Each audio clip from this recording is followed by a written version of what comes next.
Evening, everyone.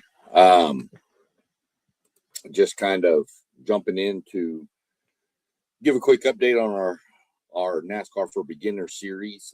We are creeping up. We have now officially reached race week. So we start off this week with the Clash, which is a non-points paying race. We'll get into this in a second. So hope everybody has watched some of the previous ones and got a chance to set up their fan rewards apps and stuff like that. Any questions, you can always reach out, drop me a line, whatever you need to do. Comment on one of the previous videos. I'll come in and respond to it as quick as I see them. We will be doing another episode. We're probably going to do this every Monday. Moving forward, we'll do a quick little recap of the previous weekend's race, and then moving forward, we'll preview the upcoming race. Give all the detail stats, where to watch it, what time to watch it, things like that, drivers to watch. So we'll kind of start on that after the Super Bowl.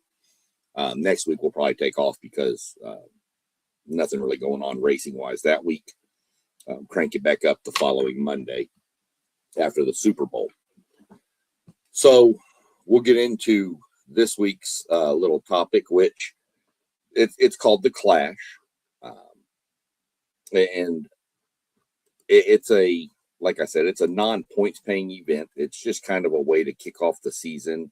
Kind of like, think of it like a preseason or spring training MLB game or preseason football game, things like that. Just kind of a way to get the juices flowing and get moving and going. I'm curious on this one because I'm getting updates that there could be another winter storm moving up the East Coast this coming weekend. And the Clash is in North Carolina, so I'm kind of going to keep an eye on that. It could be something that gets canceled just because it's not a points-paying race. But we're going to see what they do. They've been known to move it later in the week, earlier in the, they'll move it around if they need to. Normally with of course the approval of the TV partners. So that's what we're doing. We're doing the Clash. What is the Clash? Like I said, it's a non-points paying race. It's just a matter of way to get the season started. It is kind of one of the more fun events because there's no really anything bad that comes out of it. It's kind of just to get everybody going again.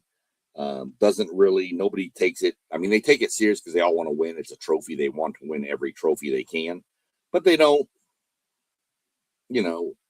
if you get wrecked or something, or somebody bumps you out of the way, you don't get as mad as you would during the regular season. When is it and where is it? Well, it's 2 different days. It's Saturday, is the 31st, is going to be practice and qualifying and the heat races. And we'll get more into that here in a second. The Saturday events will be on FS1. And if you bear with me, I'm going to get you the times for that. But that'll be on FS1 starting around 6 o'clock Eastern time. And then, of course, the main event would be Sunday, February 1st, and it will begin. The coverage for the main event is 8 p.m., but there'll be a race before that at 6 p.m. And we'll tell you what that race is here in just a second, too.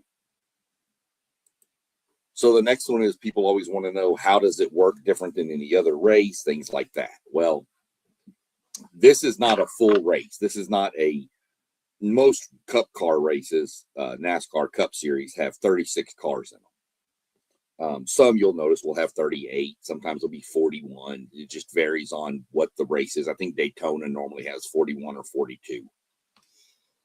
So this one's a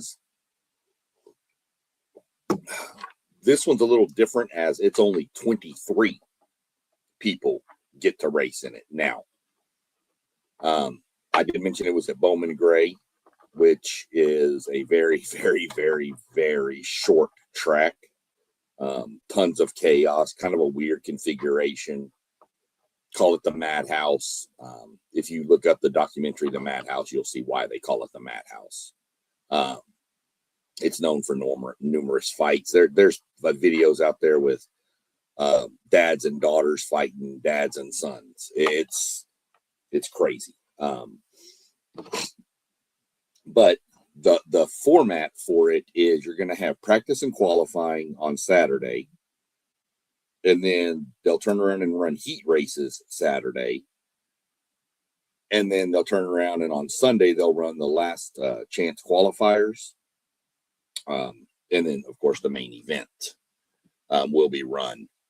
So that's how the format works, and the times and the channels to watch it on.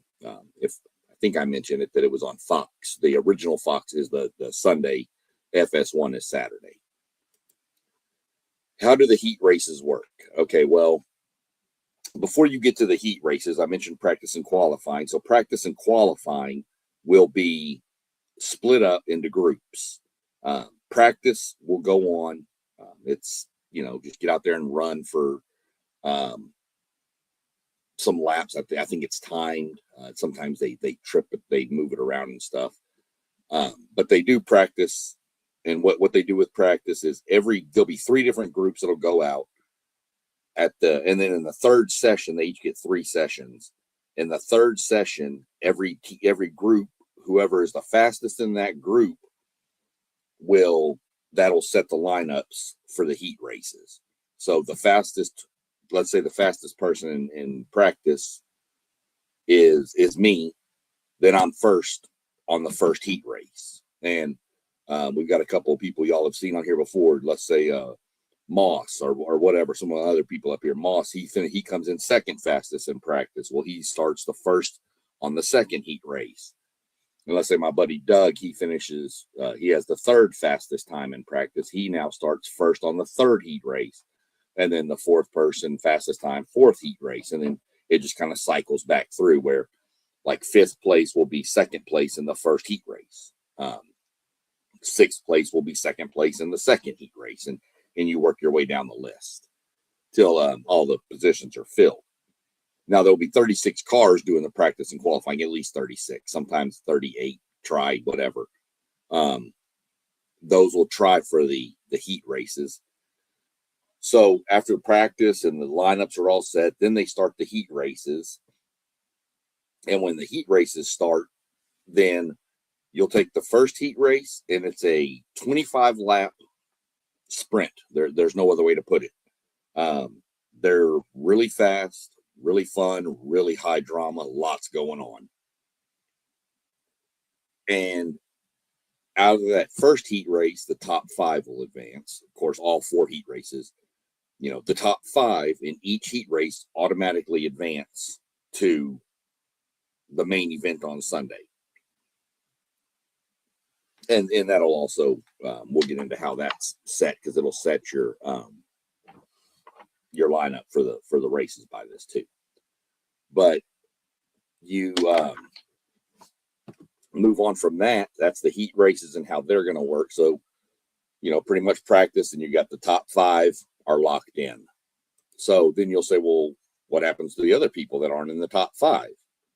Well, those people who don't, from 6 through say 12, those people go to Sunday, which is at 6 p.m. on Fox, the last chance qualifier. You'll hear it mentioned as an LCQ. And that's your last chance to qualify. So that race is a little longer. That's a 75-lap race. But only the top 2 qualify from that race.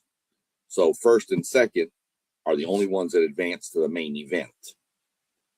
So you really, your goal is to be in the top 5 in your heat. But if not, you still got one more chance to make it. And in some cases, 2 more chances, because there's one extra wild card position that I'll explain here in a minute. So that's what happens to those not in the top 5 in their heat. So then the lineup will be set based on the heat races. So the winner of heat race 1 will start first. The winner of heat race 2 will start second. And this is in the main event. The winner of 3 and the winner of 4 will make up the first 2 rows, pole position, second, third, and fourth. And then they'll fill in from there. Second place in heat 1 will be the 5th place person. Second place in heat 2 will be the 6th place person. And it'll walk it through in order, all the way down through the top 20. So then the final 2 places will be number 21 and 22. There's 23 cars that start, that are able to make the qualifier. So you got the first 20 in with the heat races. Now you got the next 2 in through that last chance qualifier. So there's still 1 spot left, and that's what I mentioned as the wild card. What that is whoever was the highest in the 2025 point standings at the end of the year that is not already qualified for the event is in. They automatically get a wild card and they start 23rd, last car in. Last year, for an example, Ryan Blaney was first in points, but didn't make, I think it was last year or 2 years ago, but he didn't make the main event through his heat races or the last chance qualifier. But because he finished this previous season in first place in points, he was already guaranteed a spot. So he didn't really matter. I mean, he could have gone out there and just not even tried in the first heat races or whatever, and he was still going to be in. He had a guaranteed spot. So if you're a driver that finished like 9th or 10th in the point standings last year and you have a rough go, you're hoping that the top people in front of you all qualify, because then you're the first one, you're guaranteed a spot at that point. So Fox will do a really good job explaining how it all works. Probably better than I do. I try my best, but this is a lot different than any other event NASCAR runs, just because the only thing that's somewhat similar to it is the All-Star race, which is normally in the middle of the year. We'll get into that later, of course. But the Clash is just something that's totally different. It is a very short track. Like I said, 25 laps will go by extremely fast. They normally run those 25 lap heat races in probably about 10 minutes. But that's different because it can vary because they don't count yellow flags. So if somebody wrecks or spins out, they're going to throw a caution, but the lap count stops. Only laps that count in this whole event are the green flag laps, which is totally different than anything else NASCAR does. So then you go on and you've got your lineup set. Everybody's in place, and we roll into Saturday or Sunday night under the lights at Bowman Gray Stadium, and you begin what is called the Clash. A couple of years ago, it was in Los Angeles at the Coliseum out there. It was called the Clash at the Coliseum, simply just known as the Clash now. It used to be at Daytona Speedway. It's called the Clash. That's just the Clash. Some people, I was going to name this broadcast NASCAR for Beginners Part 9, the Clash, but I thought that it might confuse some people if they didn't read the whole thing and be looking for either Rock the Casbah or Should I Stay or Should I Go, or a breakdown of some the British pop rock group, the Clash, and I didn't want to confuse people, so we'll just leave it with NASCAR. The main event, though, when it kicks off, is 200 laps. It's really 2 races of 100 laps. They race for 100 laps, and then there's a mandatory time to break. Gives kind of everybody a chance to go back, change tires, make some adjustments to your car, get a drink if you're the driver, stuff like that, because you're going to have no time. Even if you have a water bottle in your car, you're not going to have time to take a drink on that short of a track with 22 other cars on the track. So it's still the same way, though. Only green flag events count. You can't have a caution with 1 lap to go. If you do, they will crank up the and they'll run 1 lap And if there's a wreck on that lap, they'll roll them up and do it again until they finish under green. So it's it's a pretty interesting little race. Like I said, it's a good race to watch. There's not really much else going on a Sunday night right now with the Super Bowl. That's kind of why NASCAR does it. They kind of bookend the Super Bowl with the Clash the weekend before, and then of course Daytona the weekend after. So they kind of bookend the Super Bowl because there's really not a lot else going on Sunday night, minus maybe NBA or something like that. But they'll have a pretty good audience that can tune in for people that want to check out something different, something you're not used to seeing, something that might just pique your interest. I know I've mentioned before, a lot of people like F1 and Indy cars and stuff, and this is just totally different. But those cars don't normally get near each other, and normally your winning margin is huge in those races. Not so much in NASCAR. You have beating and banging and bumping, and you have sometimes races that are decided by thousandths of a second, photo finishes, still for everything is used to determine who crossed the start finish line first. So kind of where we're at with the Clash. It's a little shorter episode because the Clash is a much shorter race. There's not really much to get into more than what we did. Fun event. I'd encourage you, if you're not doing anything else Sunday night, just tune in and kind of check it out. The Madhouse is a crazy place to watch a race. Some of the stands are literally like 2 feet from the racetrack. It's pretty crazy. So I'd suggest tuning in. If you want to check out something a little different you've never seen, check it out. Check out the documentary. Pretty sure it's on one of the streaming services called The Madhouse. You can also watch on, I think for people that may not have cable or a way to watch Fox, I think if you have a smart TV, a Roku, I know on Roku's channel list, their live Roku channel, they do broadcast the NASCAR channel, and so does Tubi. And they're free on there. You can watch them for free. And they're actually going to, I believe, broadcast everything from Bowman Gray this year. So if you don't have cable and you still want to watch, you should be able to watch through one of those two. I'm going to go verify that, and I may do a quick little edit follow up on this just to verify. But I know last year they did, and I'm almost positive I saw it, that they're going to be broadcasting it all on the NASCAR channel. I'll double check on that and let everybody know. So other than that, well, let me see. It looks like I might have it right here. So give me 1 second. Let's see. That's Friday. That's Saturday. Well, it shows FS1. Let me see if Sunday shows just Fox. And Sunday shows Fox.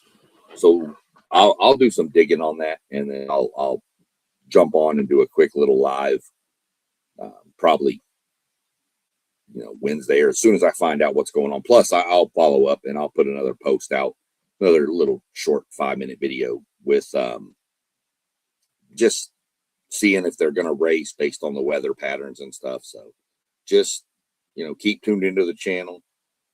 You'll see all of our channels that we run. We have numerous guys running different stuff. You got WTP for Life. You got Level Up Sports 10. You got Parlay Poe, who runs the Blitzburg podcast. You got Post Game of the Post Game 86 podcast. You got City League TV, which is, on Facebook and YouTube. I believe both of them do a lot of local stuff, local sports. You got One Take Zaya down there. He's getting cranked back up again. He rebranded. He used to be FanDuel Zay. So check him out. And, I'm SEC Sean. I'm on there with a bunch of different topics as well. We all get on there. We'll be live. We go live. Somebody's live almost every night. Somebody's doing something, whether it's a 20-minute little short like this, whether it's a 2-hour or hour and 50-minute discussion about all kinds of stuff. So be sure you like, subscribe, share, hit the notification bell so you'll know when we're all going live. And Other than that, everybody try to stay warm. It's brutally cold out there, up here in Columbus especially. It's brutal cold up here. And so y'all try to stay warm, stay safe, and we'll catch up. As soon as I got updates, you'll see me back on. Peace.